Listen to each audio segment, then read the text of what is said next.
کیم ګران کتونکو سرفراز دوران جی تاسو ته جی د ازاخیلو جی پایانونه تاسو ته جی مین ډک سلامونه قدرمنو ډیر جی د پاک صفا ځای کې جی ولاړ یو مدرسه ده جی اور موږ سره جی باچا کاکا دې وخت کې چې کوم موجوده جی ناظم هم دی او سابقه جی ناظم هم پاتې شوی دی باچا کاکا جی ماشاءالله که تاسو ګوري جی د تعریف ډیر قابل دی خو چا تعارف محتاج دی جی دا مدرسه باچا کاکا جی ماشاءالله که تاسو ګوري جی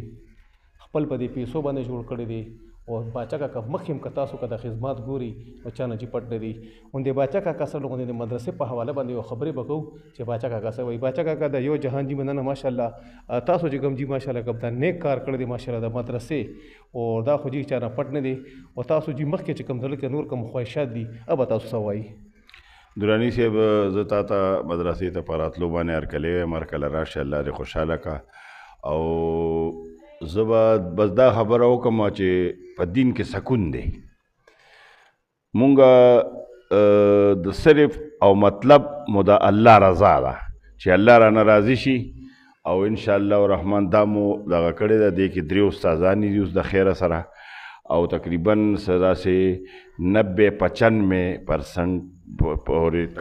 تعداد دی ورسره د سهارې نه چې کوم دی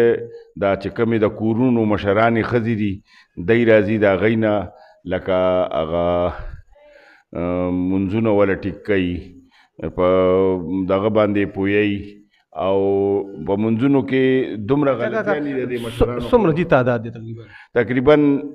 90-95 اوس دي که نه ورځ تر ورځه تعداد زیاتیږي او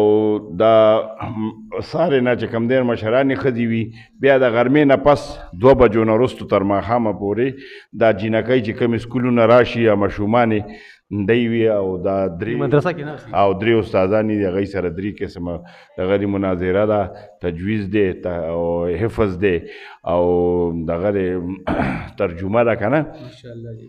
دا پکې روان دي انشاءالله او مقصد مو هیڅ نه دی مقصد مو صرف د الله رضا ده بس الله دې پرې رانه راضي شي خدای دې وس توفیق راکړي انشاءالله د دې د پاسه اوس بل چاته هم جوړو لګیا که خیري نن سهار هم مې ترکان د ګلکار زوی ته دغه کړی وم وایي پلار له دې ووایه چې لږ راشي عزتمن شي باچا کاکا الله جی تاسو ته عزت درکړي قدرمنو